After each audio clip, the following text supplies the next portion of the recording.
안녕하세요. 오늘 여러분과 재미있게 지리 공부를 할 일리멘토 은강쌤입니다. 오늘 배울 주제는 바로 표예요. GIS라고 하는데요. GIS 혹시 많이 들어봤나요? 지오그래피 인포메이션 시스템의 약자고요.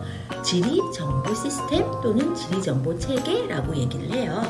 우리 친구들 이 얘기 처음 들어봤겠지만 아마 친구들 주변에서 이 지리 정보 체계에 대한 거 정말 많이 봤을 거예요.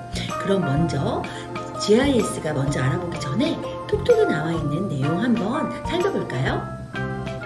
19세기 콜레라가 영국 런던을 덮쳤을 때 아무도 발병 원인을 알지 못했어요. 영국 정부와 일부 사람들은 콜레라균이 공기를 통해 전염되는 것이라고 주장을 하기도 했죠.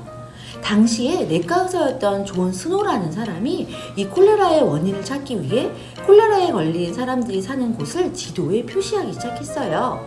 그 결과 한눈에 보는 게 생겼겠죠? 바로 콜레라가 집중적으로 발생한 곳에는 공동 펌프가 있다는 사실을 알게 된 거예요.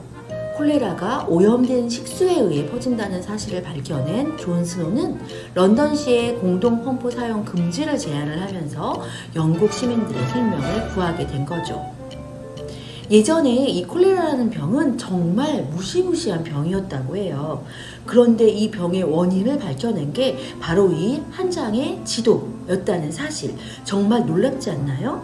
이게 바로 오늘날의 GIS, 지리정보 시스템의 시초랍니다.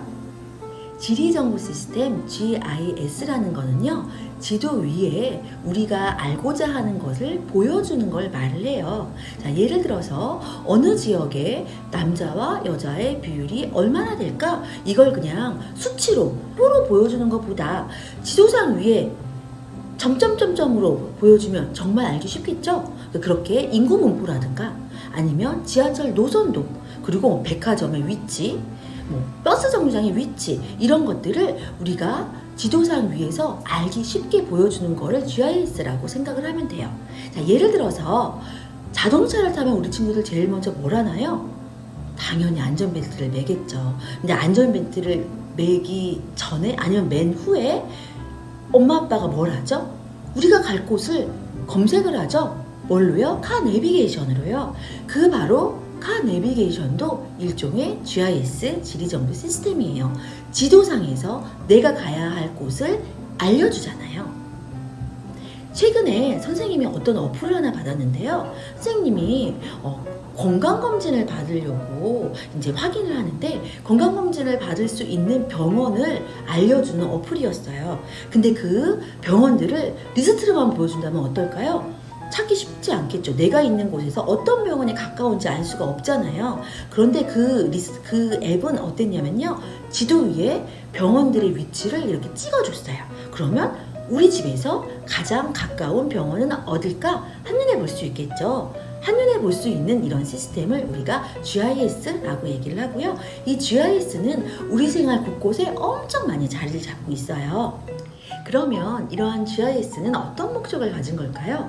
물론 내가 원하고자 하는 목적이 뭐냐에 따라서, 그러니까 어떤 정보를 필요로 하냐에 따라서 다르겠지만 이런 GIS는 실생활에 엄청 많이 쓰이고 있어요.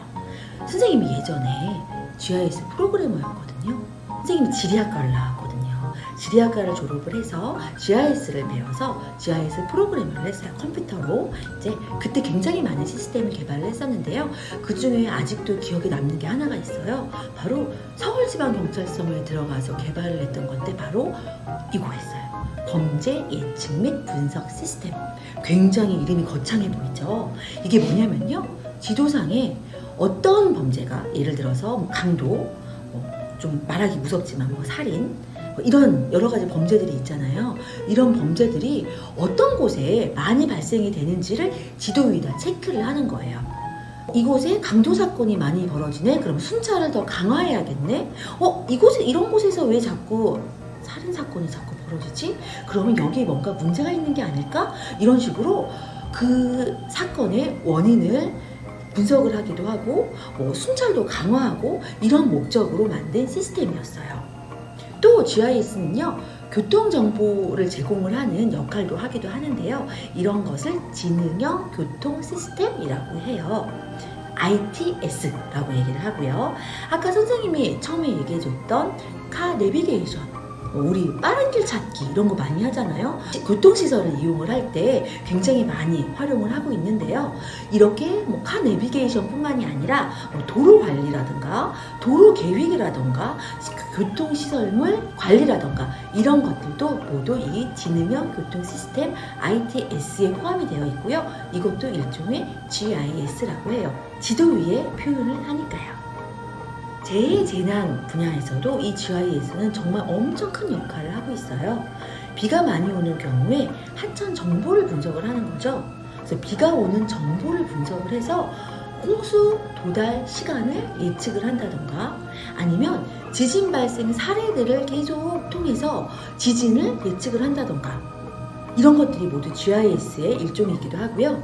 재난이 발생되었을 때 긴급 출동을 해서 가장 빠른 길로 가야겠죠. 그래서 피해를 최소화할 수 있는 방안을 신속하게 수립하는 것도 활용이 되기도 해요. 그 외에도 시설물을 관리하는 역할이라던가 아니면 환경에 대한 것, 그리고 농업 분야, 그리고 금융, 우리 요즘 은행 직접 가지 않죠? 앱으로 이용하잖아요. 근데 앱 들어가면요, 은행의 위치가 어딘지, 365일 코너가 어딘지 이런 것도 다 지도상으로 나타나 있어요. 그런 것도 활용을 할 수 있고요. 그리고 또 부동산, 내땡 부동산 들어가면 지도상 위에 아파트의 가격부터 건물의 임대 이런 것도 나와 있죠. 그런 것도 바로 GIS고요. 그리고 여러분들이 제일 많이 이용하는 배달앱, 그것도 일종의 GIS 시스템을 이용을 하는 거라고 생각을 하면 됩니다. 오늘은 GIS에 대해서 알아봤는데요. 우리 친구들 핸드폰을 한번 켜보세요. 핸드폰을 켜보고 국땡 앱이라든가 네이땡 앱을 한번 켜보면요. 네이땡 지도, 국땡 지도가 나와요. 그걸 보면서 우리 주변에 무엇이 있는지, 우리 친구들 주변에 약국이 어디 있는지, 병원이 어디 있는지, 학교 가는 길이 나는 항상 이 길로만 갔는데 이렇게도 갈 수 있네? 이런 것들을 한번 지도를 보고 한번 찾아보세요. GIS가 제공하는 다양한 세상이 열릴 거예요.